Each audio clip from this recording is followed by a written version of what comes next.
The birthday candles waver in the soft restaurant light, casting subtle shadows over the untouched glass of Cabernet in front of me. I glance at my phone for the 11th time in half an hour. Still no messages. My fingernail taps against the screen, matching the dull rhythm of the ache growing in my chest. Should we wait a bit longer for your guests, Miss Lewis? I look up to find the waiter standing nearby, sympathy faintly visible in the lines around his eyes. His gaze shifts between the 4 empty chairs surrounding me and the small cake resting at the table's center. Just another 15 minutes, please. I force a smile that feels fragile. It's the 3rd time I've asked for more time, and we both know what that means. I smooth down my emerald silk blouse, the one I bought last week just for tonight. The fabric feels cool and smooth under my fingertips. Behind the waiter, the restaurant hums with laughter and low conversation. Silverware clinks, glasses clatter, and somewhere a cork pops open. The sounds of celebration fill the room while I sit alone in my quiet corner. 2 weeks earlier, I'd reserved this table at Ellison's, downtown Denver's latest dining sensation. I'd been riding high after finally securing $1.2 million in angel investment for Verdant Alchemy Co., my natural skincare startup. After 3 years of endless workdays and taking out a second mortgage on my condo, someone had finally believed in my vision. It was supposed to be a family dinner at Ellison's, a double celebration for my birthday and my big news. I'd texted the family group chat, "Thursday at 7, I'll make a reservation for 5, 3 days passed without a reply." I followed up. "Just confirming dinner this Thursday at Ellison's. Let me know if you can make it." 2 more days of silence. Finally, I sent a 3rd message. "Table reserved for 7 p.m. Thursday. Hope to see everyone there." Nothing. Not from Mom, Dad, or Theodore. I take a sip of water, the ice clinking against my teeth, and swallow the tightness in my throat. It shouldn't surprise me. This pattern has played out my whole life. When I was 16 and Theodore was 14, Dad took him fishing in Montana for 2 weeks. When I asked why I couldn't go, Dad patted my head and said, "He's a boy, he needs investment. You just need stability." That stability apparently meant co-signing Theodore's $18,000 motorcycle loan when I was 22, freshly graduated, buried in student debt. 6 months later, when he stopped paying, I covered the balance to save my credit score. Dad thanked me with a distracted nod while helping Theodore install new pipes on the bike. I take another sip, forcing away the familiar sting. My family has always been there, just not in the ways that matter. Not in ways that make me feel seen. Excuse me. I look up to find a man standing beside my table. He's tall, with salt and pepper hair and kind eyes behind tortoiseshell glasses. His charcoal suit fits perfectly, hinting at quiet confidence. "I don't mean to intrude," he says gently, "but I couldn't help noticing it might be your birthday." He nods toward the small cake with its unlit candles. My hand tightens around the wineglass stem. "It is." "Then may I wish you a happy birthday?" I should politely decline, but instead I say, "Thank you." He hesitates, then asks, "Would you mind if I joined you for a moment?" "Just until your guests arrive." There's sincerity in his tone, kindness without pity, and I find myself nodding. "I'm Farah. Alexander." He sits across from me, setting a leather portfolio on the table. "I'm a writer, mostly books about resilience." He smiles, his eyes softening. "Though I suspect you know something about that already." "Oh?" I ask, curious. "What makes you say that?" "The way you carry yourself," he replies, like someone who knows disappointment and waiting, but hasn't let either defeat her. My laugh escapes before I can stop it. "Are you always this observant with strangers?" He smiles. "Occupational hazard." He gestures to the waiter, who approaches with a lighter. "May I?" When I nod, the waiter lights the candles on my cake. The soft glow reflects off Alexander's glasses as he asks, "So, what brings you here tonight?" All dressed up and waiting so patiently. I hesitate, then decide honesty is simpler than any excuse. I just secured a major investment for my company. Thought my family might want to celebrate? He says, nodding as understanding spreads across his face. "And they're running late?" "They're not coming." The words taste bitter, like coffee left too long on the burner. They didn't even respond to my messages. Then they're missing something remarkable. Alexander leans forward, resting his arms on the table. "Tell me about the company that earned such an investment." For a moment, I think about changing the subject. Then something in me shifts. Why not enjoy the evening, even without my family? Why not share this moment with someone who seems genuinely interested? Verdant Alchemy, I say, feeling a real smile appear. It's a natural skincare brand using ingredients from sustainable farms. I take out my phone, showing him our sleek website and best-selling facial serum. We're expanding our production facilities with the new funding. Impressive, Alexander says, studying the images. When he looks up, his admiration feels like sunlight after days of rain. Someone should be celebrating your success tonight. His words unlock something in my chest. As I blow out the candles, I make a different wish than I'd planned, not for my family's approval, but for the strength to stop needing it. I won't wait for their approval anymore, I whisper. Mostly to myself. The hardest lesson, he says softly, is realizing that some people can't give what they don't have. The waiter returns with 2 plates for the cake. As I cut into it, I start telling Alexander about Theodore's motorcycle, about decades of showing up for a family that rarely showed up for me, about building my business while my parents focused on my brother's failed ventures. The strange thing is, I say, I still love them, despite everything. Love and boundaries aren't opposites, Alexander replies. Real love depends on both. As we share cake under the restaurant's warm lights, I realize that a stranger's kindness has made this birthday more meaningful than any family gathering could have. For the first time in years, I feel truly seen. And somehow, that's enough. Morning sunlight spills across my balcony, turning the rim of my coffee cup golden as I breathe in the crisp, bolder air. The distant flatirons cut sharp, silhouettes against a clear blue sky. 3 years have passed since that birthday night when Alexander entered my life, and quiet determination has rewarded me with abundance. My phone chirps, a notification. Another share of yesterday's interview, where I described Verdant Alchemy's growth from my kitchen counter to a $35 million valuation. The views have surpassed 500,000. I take a slow sip of coffee, savoring the Colombian roast Alexander introduced me to last winter. The new face of natural beauty, one comment reads. If only they knew how unnatural family could be. My phone buzzes again, this time a call. The name makes my stomach tighten. Mom, we've barely spoken in 3 years. Aside from brief holiday texts and the occasional awkward coffee, I consider letting it go to voicemail but swipe to answer instead. Farah? Honey. Her voice carries a sugary sweetness I haven't heard since high school graduation. Did you see my messages? No, Theodore's getting married. Can you believe it? Our boy, finally settling down with Jessica. We'd love your help with the planning. I tighten my grip on the phone. That's wonderful news. When's the wedding? June. Listen, sweetheart. Your father and I were talking, and we think this would be the perfect time for a Lewis family collaboration. Collaboration? The word hangs between us, fragile and uncertain. Our family name on your brand, Lewis Beauty. It sounds perfect. We've always been your biggest supporters. The lie cuts deeper than any insult. I glance at the Forbes magazine on my coffee table featuring my company's profile. I'll think about that, I say, letting my professional tone settle over me like armor. Of course, honey. Call me this afternoon? She replies. After the call ends, another message pings. Theodore, hey sis. Big news about the wedding. Also, my racing team's looking for a main sponsor. Only $300,000 for the season. Great visibility for Verdant. Let me know. I place my phone face down. The city view from my penthouse feels less peaceful, more isolating. Later that morning, I sit in my office, browsing through old family photos stored in a dusty laptop folder. Theodore at his high school graduation, Mom and Dad glowing beside his first race car. My own college graduation, just me, alone in my cap and gown. They'd been at Theodore's regional race that weekend. A new voice message arrives. Alexander. Just saw your interview. Brilliant as always. Remember, you became who you are despite them, not because of them. Dinner tonight? I open a new spreadsheet titled Family Financial History.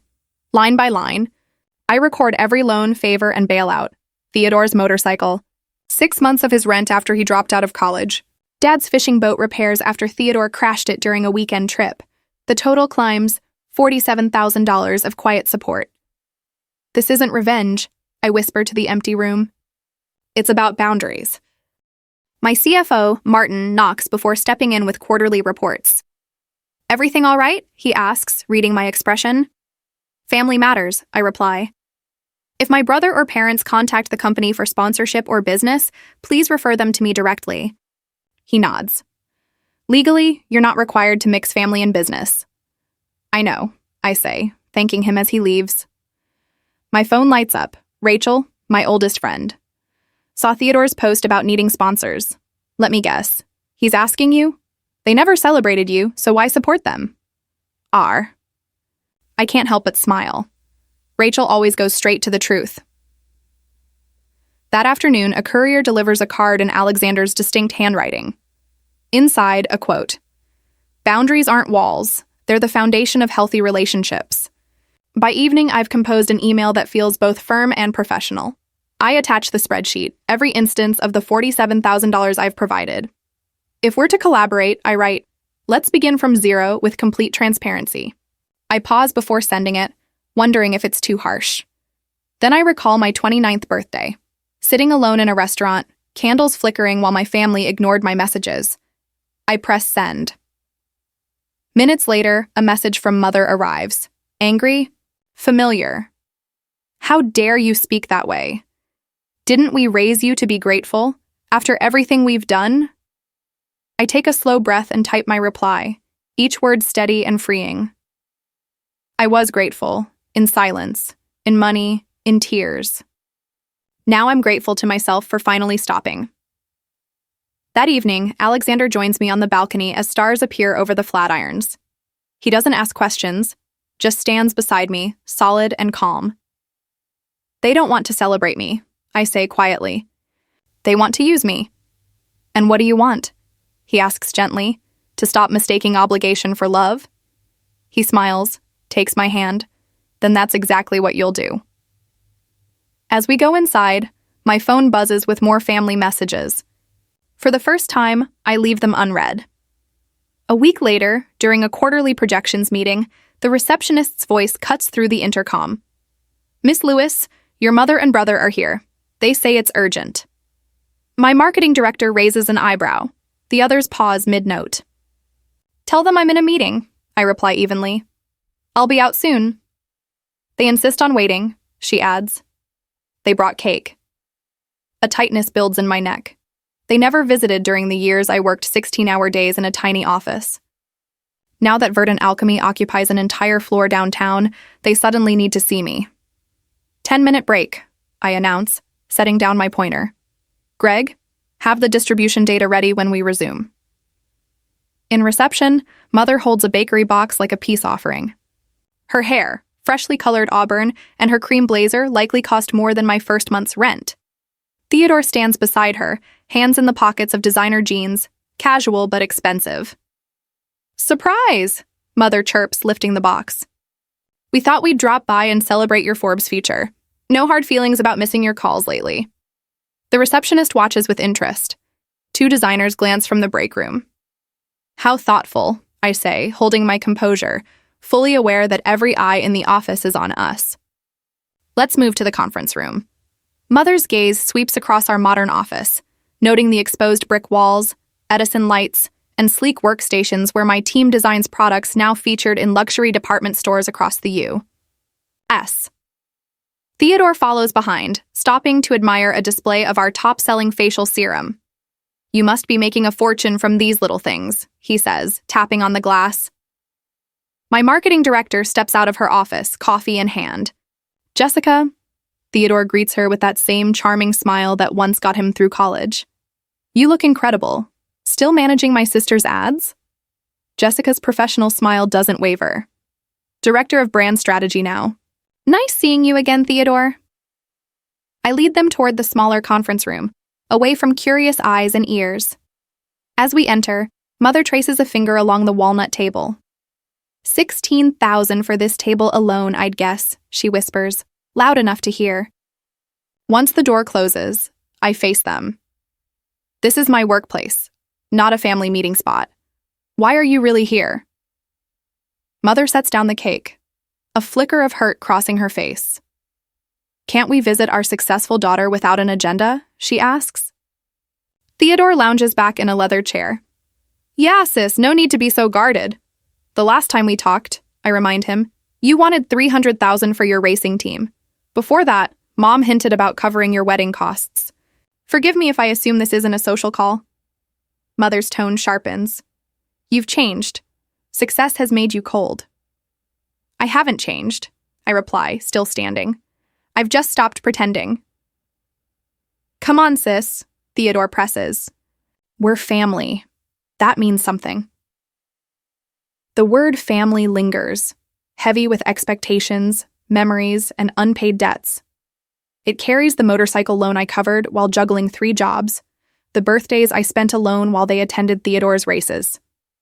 Yes, it does, I say evenly. Family should mean love without invoices, support without strings, celebration without calculation.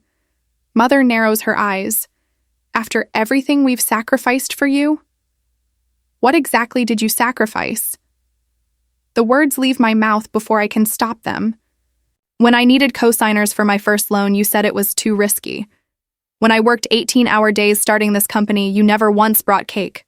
On my birthday, when I signed my first major contract, none of you even called. Theodore shifts, uneasy. That's not fair. What's unfair, I interrupt, is treating family like currency. I don't need relatives who show up only when success is involved, or cake only when there's something in it for you. We've always been proud of you, Mother insists, though her eyes glance toward the door. I believe that, I say softly, but I've learned not to live in pretense. I'll always care for you both, but this company isn't a family ATM. My success doesn't mean I owe anyone. Mother grabs her designer handbag, straightening up. I see we've caught you at a bad time. Anytime you come with expectations instead of genuine support will be a bad time, I respond. They leave with stiff goodbyes and promises to call. Through the glass, I watch them cross the reception area, Mother's posture rigid with offense, Theodore's stride tense with frustration. When the elevator doors shut, I exhale for what feels like the first time in an hour. My phone buzzes, a message from Alexander. Coffee after your ambush, proud of you for standing firm. Word spreads fast. Rachel must have heard from Jessica. Another text follows from my business partner. Taking the afternoon meetings. Take some time if you need. 10 minutes later, my mentor calls. How are you holding up? She asks, voice steady with the calm of experience. Better than I expected, I admit. That evening, I draft an email politely declining Theodore's wedding invitation, attaching a generous yet appropriate gift card. I outline clear boundaries for future communication with my parents.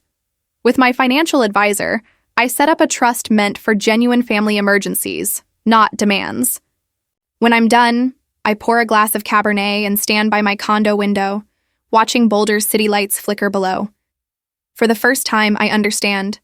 Boundaries aren't walls of anger. They're fences built from self-respect. Later that night, my phone lights up with a notification. Theodore's Facebook status flashes on the screen. Some people only care about money, not family. Within minutes, mutual friends begin tagging me, and the gossip spreads fast. My fingers hover over the keyboard, a dozen replies forming and fading before I can choose one. Then Alexander's message arrives. Remember, your truth doesn't need defending. I put the phone down, choosing composure over conflict. The chapter of apologizing for my boundaries is over. The story of living with integrity begins here. 2. Days after the argument, the blinking cursor stares back at me. I've written and deleted the same response 14 times. Theodore's post still lingers on my laptop. Some people only care about money, not family. Blood used to mean something. I take a slow breath, my hands resting above the keys.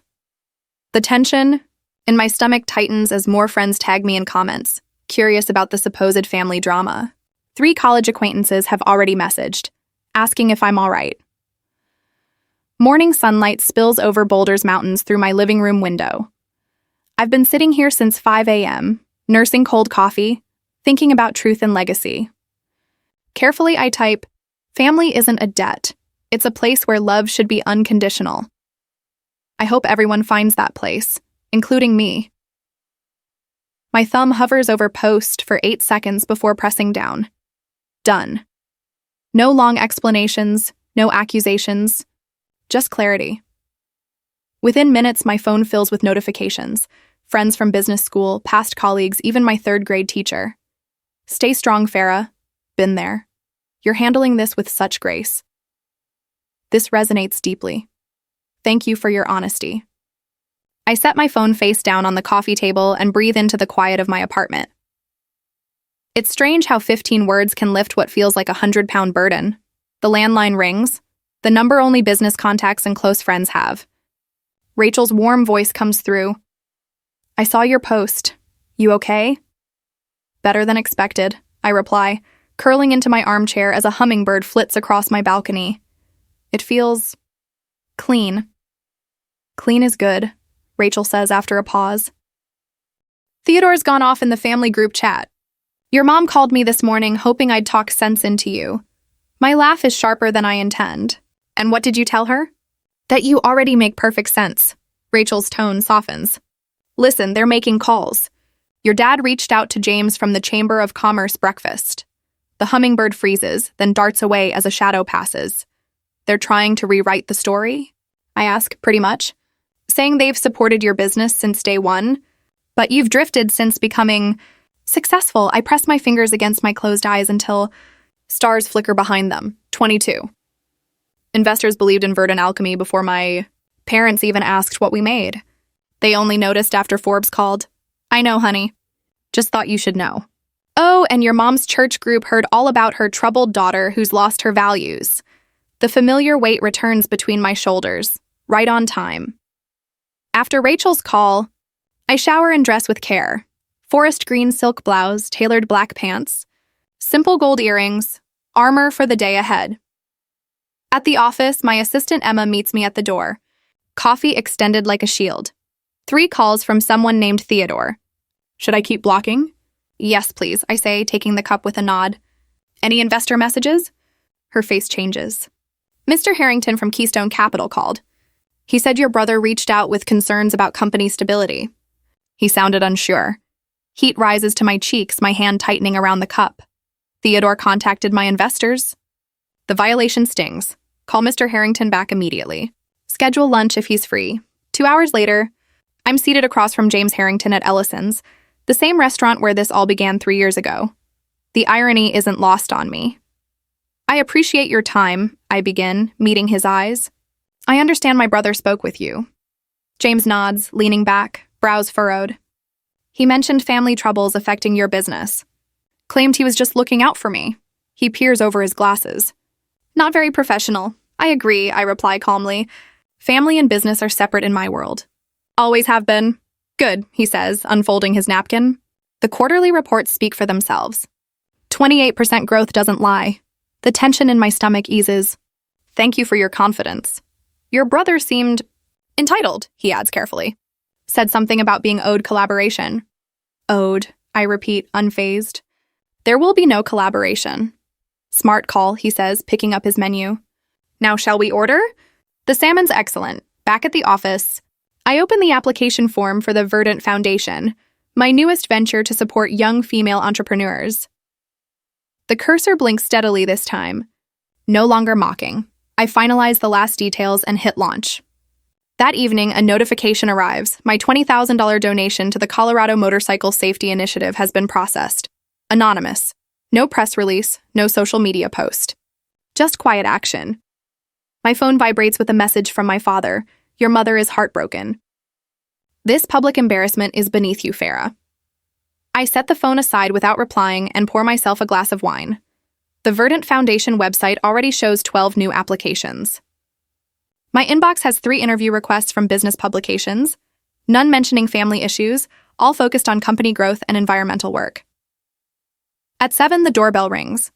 Alexander stands there with takeout bags, eyes crinkling as he smiles. Thought you might not want to go out tonight. You thought right. I move aside to let him in.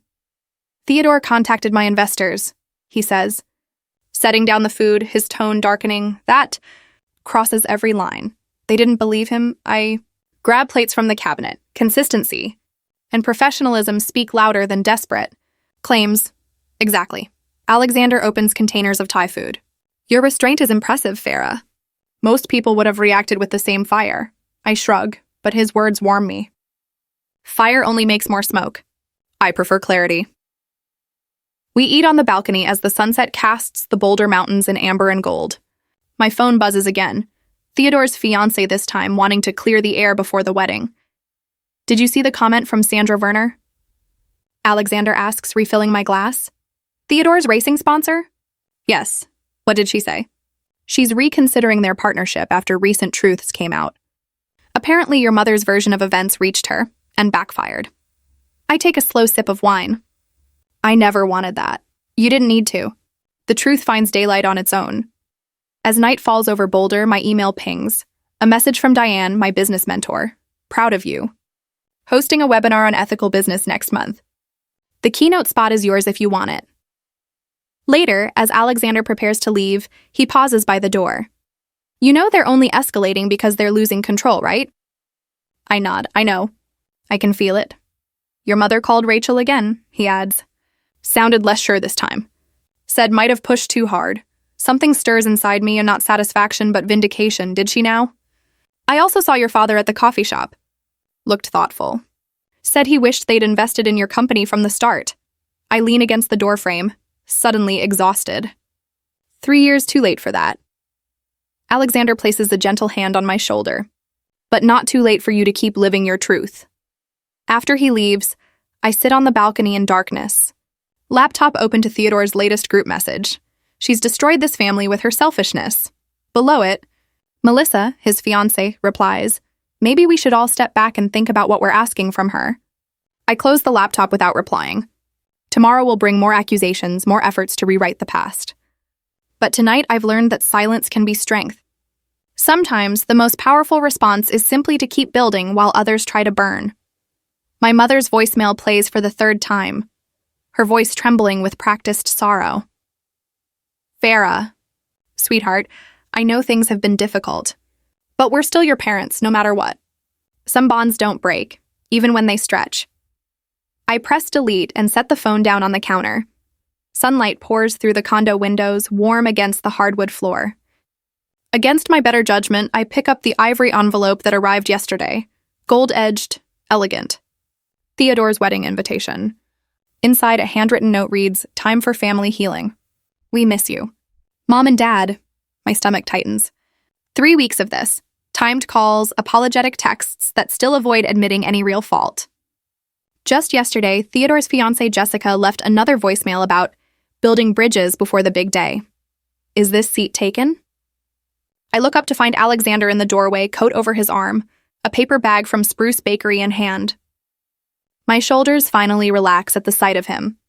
Only by ghosts and guilt trips, I remark, sliding the invitation across the counter. The latest weapon in the family's reconciliation effort. Alexander sets down 2 cups of coffee and examines the invitation. Quite the event. The wedding's at the Brown Palace? Someone's parents must be generous.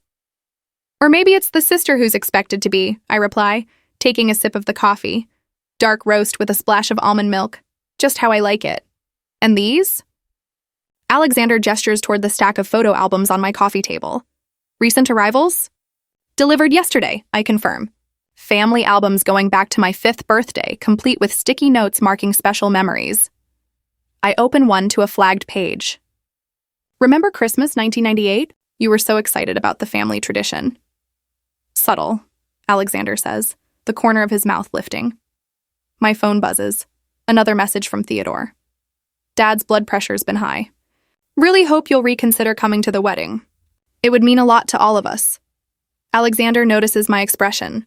More health concerns? Theodore says Dad's blood pressure is up, I say, placing the phone down. Last week it was your mom's migraines, Alexander notes as he settles onto a kitchen stool. They're getting creative. How are you handling all this? I trace the rim of my cup. I keep thinking I should feel worse. Shouldn't I be devastated? Crying over photo albums at midnight? And you're not? He asks. I feel tired. Like I'm watching a movie I've seen too many times. Is that cold? I ask. Alexander studies me, the morning light catching the silver at his temples. I don't think it's cold, he says. It's clarity. After years of repetition, you've stopped confusing familiarity with obligation. I don't want to hate them, I whisper. Boundaries aren't about hate. They're about health, he replies gently. You can forgive someone without resuming the same relationship. Something softens inside me. Forgiveness without restoration. Exactly, Alexander says. You can acknowledge the love while recognizing its limits. He sips his coffee. What would a healthy relationship with your family even look like? I've never really thought about it. My choices always seemed binary. Give them everything or cut them off completely. But maybe there's middle ground I can define myself. Limited contact, I begin slowly. Planned interactions in neutral places. No business ties. Clear expectations of respect. Alexander nods. That sounds fair. But will they agree to it? Theodore's wedding is soon. The real question, he says, is whether you can uphold it even if they don't. I straighten. I can. That evening, with Alexander's words still in my head, I draft an email to my family. No accusations, no lists of grievances, just calm, forward-looking boundaries. I lay out the terms for attending Theodore's wedding and maintaining contact afterward. When I finally hit send, something inside me shifts, not freedom exactly, but the steady certainty of choosing my own path. On the wedding day, I stand in the glittering ballroom of the Brown Palace Hotel, a glass of champagne cooling in my hand. The ceremony ended half an hour ago. Now the reception hums around me, distant relatives circling, friends of my parents watching curiously. Alexander stands beside me in a charcoal suit, his presence grounding. Theodore approaches with his new wife, Jessica, both holding champagne. You made it, he says, surprise flickering despite our email exchange. And you brought a date. Alexander, I introduce simply. Congratulations to you both. Thank you for coming, Farah, Jessica says warmly. Your gift was so thoughtful. The leather-bound financial planning book and modest check rest among crystal vases and silver trays on the gift table. The card reads, wishing you a partnership built on mutual support and respect. Love, Farah. Farah, Theodore begins awkwardly. About the racing team. Alexander's hand grazes my waist, a quiet reminder of our boundary. 3 hours maximum, no business talk. Today's about your marriage, Theo. I interrupt gently. Let's keep it that way. He hesitates, then nods. Of course, he glances at Alexander. So how did you two meet? Over birthday candles, Alexander replies smoothly, saving me the explanation of that night 3 years ago. We exchange a few polite words before they move on to greet other guests. I exhale slowly. Holding up? Alexander murmurs. Better than expected. I glance around the room, aware that Mother has been circling for the past 20 minutes. As if summoned by thought, she appears at my side, graceful in pale blue chiffon, her perfume a blend of gardenias and quiet expectation. Darling, could I borrow you for a moment? Her smile acknowledges Alexander, but gently excludes him. Family matters, I meet his gaze. I'll be right back. Mother leads me toward a quiet corner near the dessert table, her hand resting lightly, yet firmly, on my arm. Once we're alone, her smile fades. You look lovely, Farah, she begins. But I must say, your father and I were quite hurt by that email. Setting conditions for attending your brother's wedding felt distant. I take a slow, deliberate breath. I just needed clarity about expectations. We're family, she insists, as if that word alone should settle everything. Family supports one another, no strings attached. That support should go both ways, Mom. My voice stays calm. I love you, but I've learned to love myself too. Something flickers in her eyes. Frustration, or maybe realization that her old tactics no longer work. Your father and I won't be around forever, you know. I know, I reply softly. And when you truly need me, I'll be there. But what you're asking for isn't need. It's entitlement. She studies me. This daughter who no longer bows to guilt. You've changed, Farah. I have, I admit. But I still love you. I glance at my watch. We've been at the reception for nearly 3 hours. Alexander and I should leave soon, early meeting tomorrow. Mother opens her mouth to protest, then stops herself. For the first time, I see her accept a boundary without pushing against it. Will you call next week? She asks, her tone softer than I've ever heard. Sunday afternoon, I confirm. For 30 minutes, just like we agreed in the email. As we rejoin the crowd, I notice Theodore watching from across the room. Our eyes meet, not with warmth, but perhaps with a new respect. He raises his glass slightly, a gesture halfway between acknowledgement and surrender. Alexander's hand finds mine as we head toward the exit. Ready? He asks. I look back, at my mother rejoining my father, at Theodore dancing with his bride, at relatives and friends moving in their familiar patterns. They'll continue without me tonight. I'll return on my own terms. Yes, I say, squeezing Alexander's hand. I'm ready. A year later, birthday candles glow softly in my kitchen, casting light across the faces gathered around my marble island. Alexander stands beside me, his shoulder brushing mine as he smiles. Rachel lifts her glass, ruby wine gleaming in the light. To choosing your family and in your future, she toasts.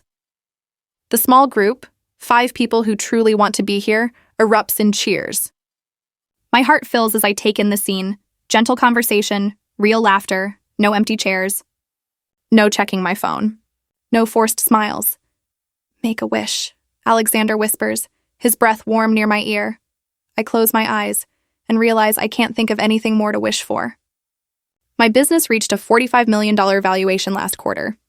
The book Alexander and I co-wrote rests proudly on the coffee table, gold lettering gleaming on its cover. Most importantly, the ache of family disappointment has faded to memory.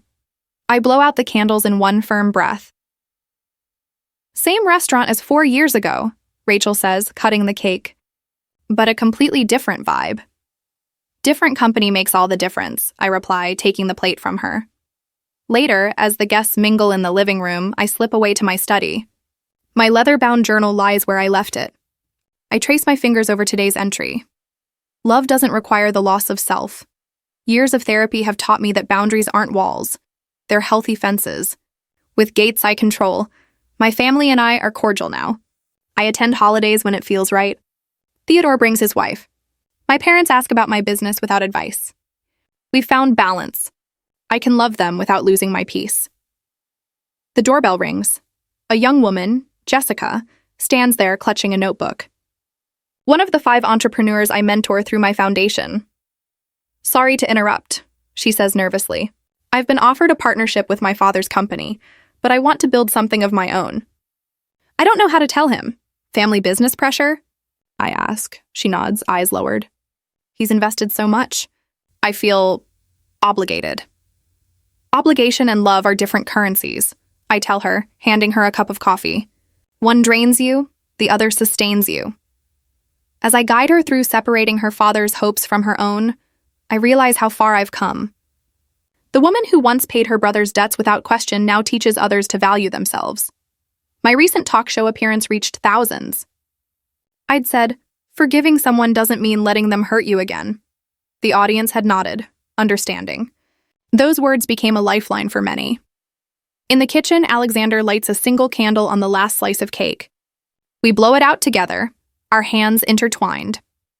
Our book, dedicated to dreamers who once felt alone, has helped countless people reclaim their self-worth. Do you ever wish they'd shown up that night? He asks, recalling the lonely birthday when we first met. I shake my head, smiling softly. No. If they had, I might never have met the man who proved that kindness can come from anyone, even a stranger. Later, we stand on the balcony, watching the sunset paint the skyline in amber and gold.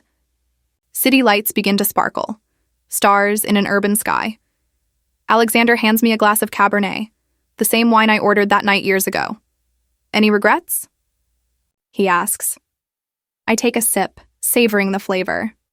Sometimes the loneliest birthdays are the first true gifts of freedom, the start of something beautiful. The wine tastes of celebration now, not solitude. As the city darkens, I realize the candles that once burned in isolation now light the path ahead, surrounded by people who choose to be here.